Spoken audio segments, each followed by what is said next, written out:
इस क्लास में हम कबीर की भक्ति के संदर्भ में चर्चा करेंगे। भक्ति शब्द की उत्पत्ति श्वेताश्वर उपनिषद से मानी जाती है। आचार्य शुक्ल ने श्रद्धा और प्रेम के योग का नाम भक्ति कहा है। हजारी प्रसाद द्विवेदी ने भगवान के प्रति अनन्यगामी एकांत प्रेम का ही नाम भक्ति कहा है। मोनियर विलियम्स ने भक्ति शब्द की उत्पत्ति भज धातु से मानती है।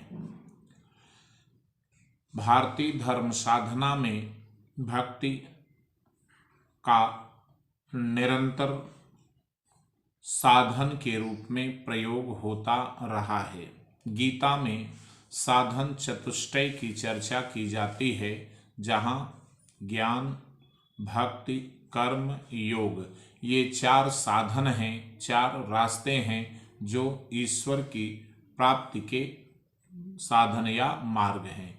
इन्हीं को हम अपना करके मोक्ष की प्राप्ति कर सकते हैं। भक्ति काल में कबीर भी कर्म, ज्ञान और भक्ति का एक समन्वय करने का प्रयास करते हैं। कबीर की भक्ति अनन्य भक्ति है, जिसमें प्रपत्ति का भाव है। प्रपत्ति को ही हम अनन्य भक्ति कहते हैं। इसका कारण है कि कबीर का ईश्वर के प्रति उत्कट प्रेम है और यही उनकी भक्ति है। इसी को कबीर ने भाव भगति कहा है। उनका कहना है कि संसार सागर से पार उतारने के लिए भाव भगत ही बेड़ा है। सतगुरु इसे खेने वाला नाविक है। इस बोहित का आधार लेने पर भव सागर का सारा विस्तार हो सकता है। कबीर ने सीधे सीधे कहा कि भाव भगत हित वो ही सतगुर खेवण हार, यानी आपकी भाव हो तो सतगुरु भी आपकी भक्ति को खेता है।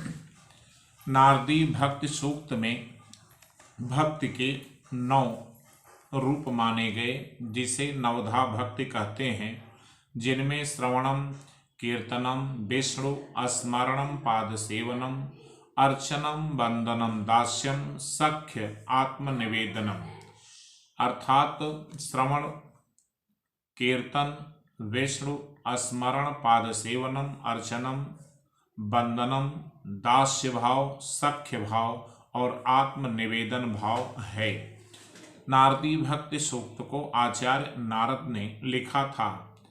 यदि हम कबीर के यहाँ इसे देखें तो कबीर ने भी कहीं न कहीं दास्य भाव, प्रेम भाव, उत्कट भाव को प्रस्तुत किया है। कबीर भगत दुहेली राम की, नहीं कायर का काम, शीस उतारे हाथ कर सो लेसी हरिनाम। आशय ये है कि वो ईश्वर के प्रति समर्पित भाव व्यक्त करते हैं।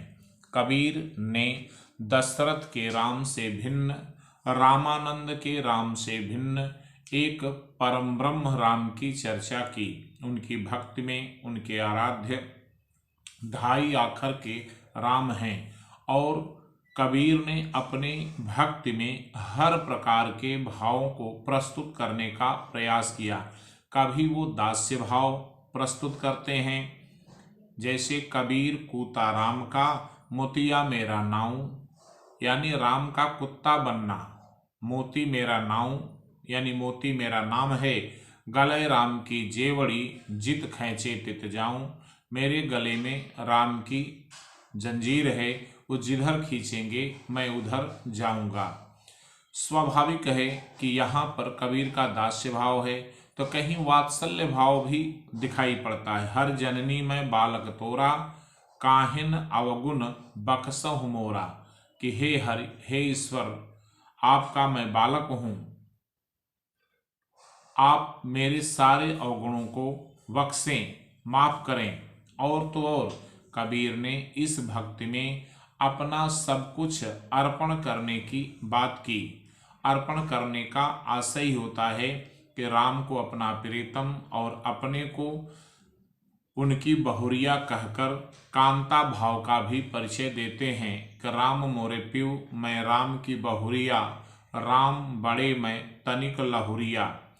यही नहीं, वे अपने को समग्र रूप में परमात्मा के प्रति निवेदित भी करते हैं कि मेरा मुझ में किछु नहीं, जो किछु है सो तेरा, तेरा तुझको सौ पता, क्या लागों है मेरा।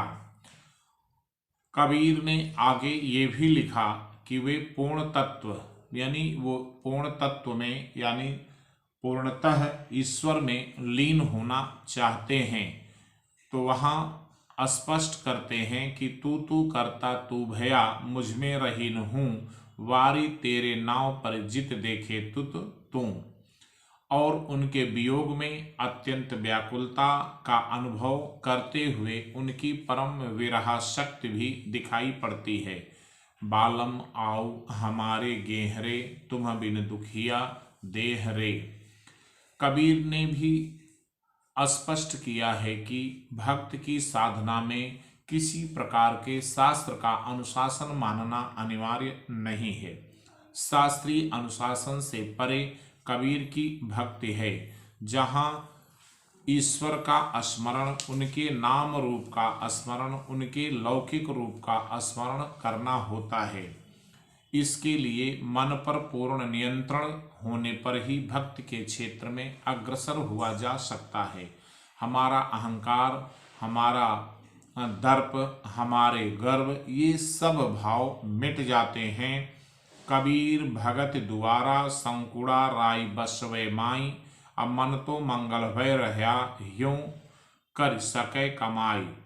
और तो और खरी कसौटी राम की, खोटा टिके न होए, राम कसौटी सो टिके जो जीवत नर्तक होए।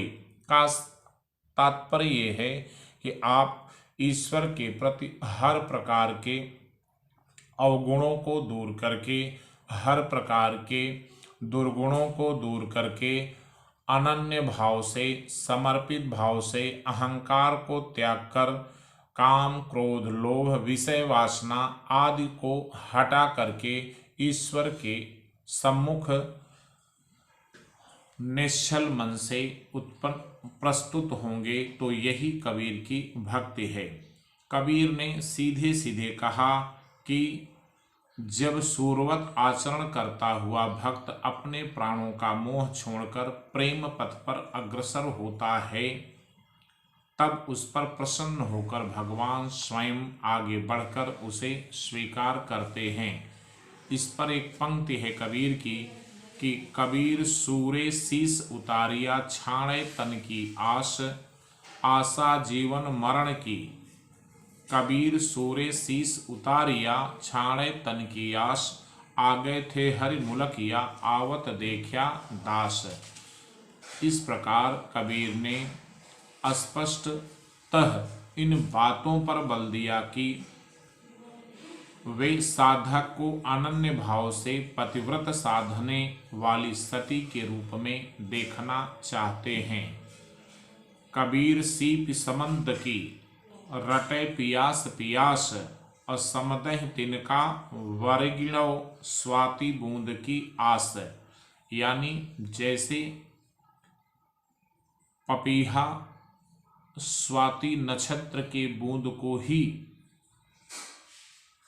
धारण करता है, बाकी वो वर्षा के जल या अन्य किसी जल को नहीं पीता, केवल स्वाति नक्षत्र के जल को धारण करता है, वैसे आराध्य में भी इसी प्रकार का भाव होना चाहिए। सारी सांसारिकता उसके समक्ष बेकार है, वह केवल उसी नूर, उसी ब्रह्म, उसी राम के लिए अपने को समर्पित करने का भाव रखे।